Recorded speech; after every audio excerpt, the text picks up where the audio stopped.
Olá, aqui é a Helga. Este final de domingo, vamos fazer um repasso, como dizemos em espanhol. Um repasso de las notícias. Uma revisão das notícias do mundo católico através desse bom meio que é o Glória TV. E bom, digo eu, porque são resumidas as notícias. Embora eu prefira aprofundar mais, aqui você tem uma visão geral para depois, talvez, com tempo e possibilidades, aprofundar em alguma. Comecemos. Uma notícia de faz somente 42 minutos. Marco Tosatti. Ratzinger considera-se Papa. O website marcotosatti.com, para quem não sabe, Marco Tosatti é um vaticanista italiano. O website marcotosatti.com informa, no dia 15 de fevereiro, sobre a afirmação de um muito alto prelado vaticano, provavelmente um cardeal, segundo quem Joseph Ratzinger sente que ele é Papa e que não está aposentado. Ele publicou o livro de Ratzinger Sarà para pôr isto de manifesto, quer dizer, para esclarecer isso. Insiste a fonte. Segundo o prelado, os elementos-chave da situação são 3. Benedito se sente Papa, não é mérito. Manifestou-o nessa circunstância.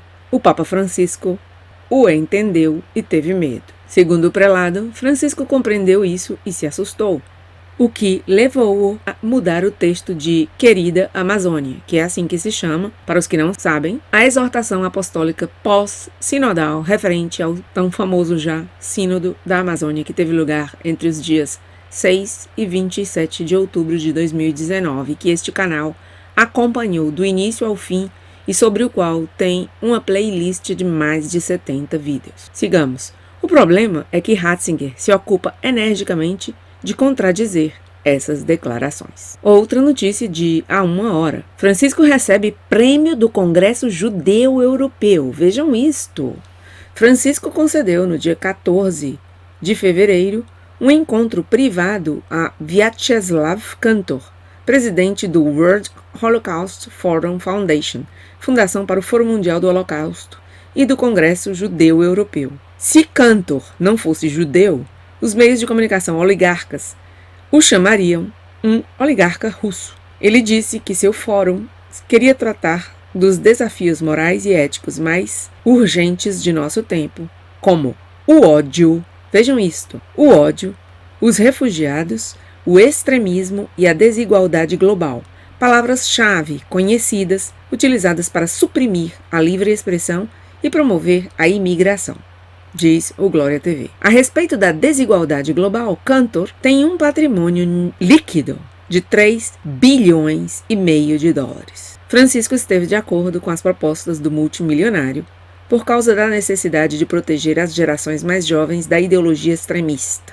Kantor otorgou a Francisco o prêmio 2020 Golden Vision, que em português seria Visão Dourada. Sim, tem uma visão bastante dourada, Francisco. Por exemplo, penso eu, da China.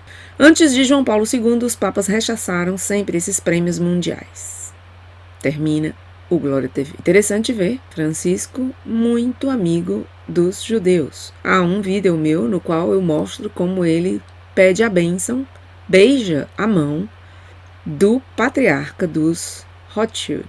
Vou colocar aí na parte superior direita deste vídeo a informação para que leva ao meu vídeo que acabo de citar. Outro vídeo interessante também que eu tenho sobre o assunto é aquele que fala sobre os protocolos dos sábios de Sião. É um vídeo muito ponderado este meu, porque está baseado na obra de um grande historiador espanhol, Ricardo de la Sierva, de modo que aqueles que queiram ver esse vídeo, cujo link eu vou deixar outra vez na parte superior direita deste vídeo, não precisam ter temores, porque eu sou muito prudente e o Dr. Ricardo de la Sierva é um grande escritor católico que deixou plasmada na obra que eu cito uma interessante visão acerca deste documento tão famoso, os Protocolos dos Sábios de Sião. Mais notícias. Francisco, visivelmente consternado porque os meios de comunicação estão chateados comigo. Francisco lamentou-se sobre os meios de comunicação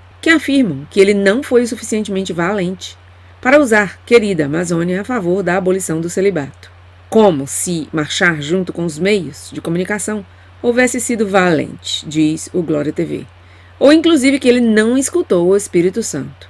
Ele mostrou sua frustração durante uma visita ad limina dos bispos americanos. Não estão chateados com o Espírito, estão chateados comigo aqui, lhes disse, queixando-se de que os meios de comunicação oligarcas somente informam uma linha ao dizer que o Papa não teve a coragem de mudar as regras da Igreja. A reação de Francisco foi referida no dia 13 de fevereiro pelo bispo de Pensacola, Tallahassee, Monsenhor William Vac, ao website catholicnews.com.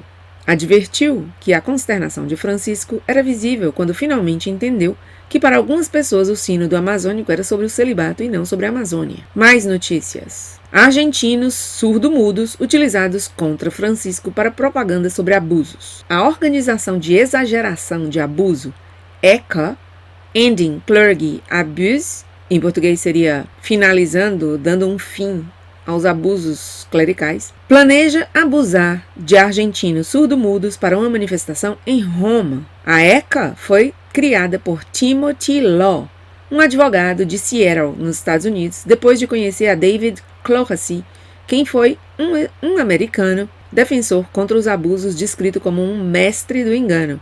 Essa semana, Timothy Law quis ter uma audiência privada com Francisco para sua ECA. O nome está muito bem, hein? ECA. Mas não recebeu resposta. Por isso, decidiu agitar os meios de comunicação. Os surdo-mudos estão supostamente vinculados com o Instituto Provolo para o ramo de surdos em Mendoza, Argentina, onde tiveram lugar os abusos. Os advogados dos demandantes da ECA querem apresentar um relatório sobre o caso agora resolvido, no qual acusam pessoalmente Francisco de encobrimento. Esse é outro exemplo, mas que mostra que a defesa contra os abusos não é para prevenir abusos, mas para ganhar dinheiro e promover acusações gratuitas contra a Igreja. Diz o Glória TV nesse artigo bem interessante, porque parece defender Francisco. Claro, defender quando há que defender, não? Se há aqui, como nesse caso, se mostra que é assim, uma organização que exagera, bom, eu não conheço essa ECA, mas a crer no que diz o Glória TV, é um exagerador, então, claro, deve se defender aquele que está sendo, neste caso, abusado pela suposta defensora dos abusados. Seguindo, Cardeal Zen. Eu trouxe uma notícia sobre ele já neste domingo.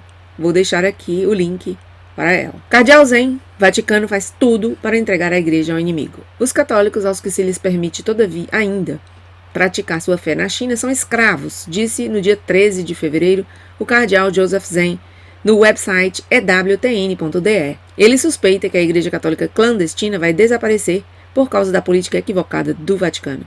O Vaticano fez tudo para entregar a Igreja ao inimigo, diz Zen, e dá exemplos.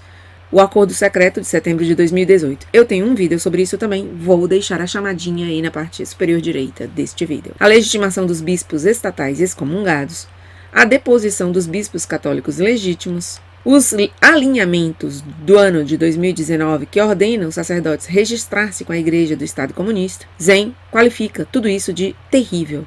De fato, o Vaticano está fazendo com a Igreja chinesa o que fez antes com a Igreja no Ocidente, vendê-la para as elites governantes. Mais uma notícia, essa muito bobinha e engraçada talvez.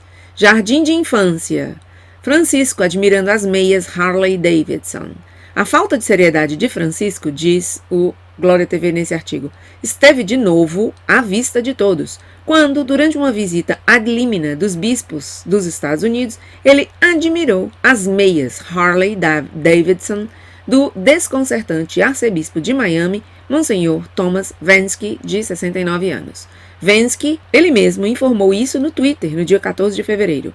O outro prelado interessado nas meias de Vansky é o bispo de Venice, Flórida, Monsenhor Frank Joseph DeWayne. Em 2015, informou-se que uma foto da Harley Davidson, que é propriedade de Vansky, está na capa de seu telefone celular. Vansky tem estado manejando motos, isto é, dirigindo motos durante mais de 10 anos e quer que todos o saibam. Eu vou ver se trago um vídeo sobre isso, porque eu já vi essa notícia. desse bispo que anda por aí desfilando com sua Harley Davidson. Mais notícias. Bispo nigeriano descreve as jovens assassinados como cristãos afortunados. 5 dos 6 jovens que faleceram em um acidente enquanto voltavam de uma peregrinação diocesana foram enterrados no dia 14 de fevereiro em Ile-Ife, na Nigéria, informa o website Guardian.ng. Em sua homilia, o bispo de Oyo, Monsenhor Esmanuel Baderro, chamou as vítimas cristãos afortunados, porque faleceram 10 minutos depois de ter participado de uma peregrinação. Disse a uma audiência soluçante que buscassem consolo em Deus e que vissem o desastre como uma prova de sua fé. Enquanto isso, o chofer do ônibus de 18 lugares, o padre Matthew Arimoro, também faleceu no hospital. Ele havia tentado evitar um motociclista que repentinamente cruzou a via pública antes de perder o controle do ônibus. O padre havia sido ordenado sacerdote há poucos dias, em 3 de janeiro de 2020. Nada mais, para que o vídeo não fique muito longo. Até meu próximo vídeo.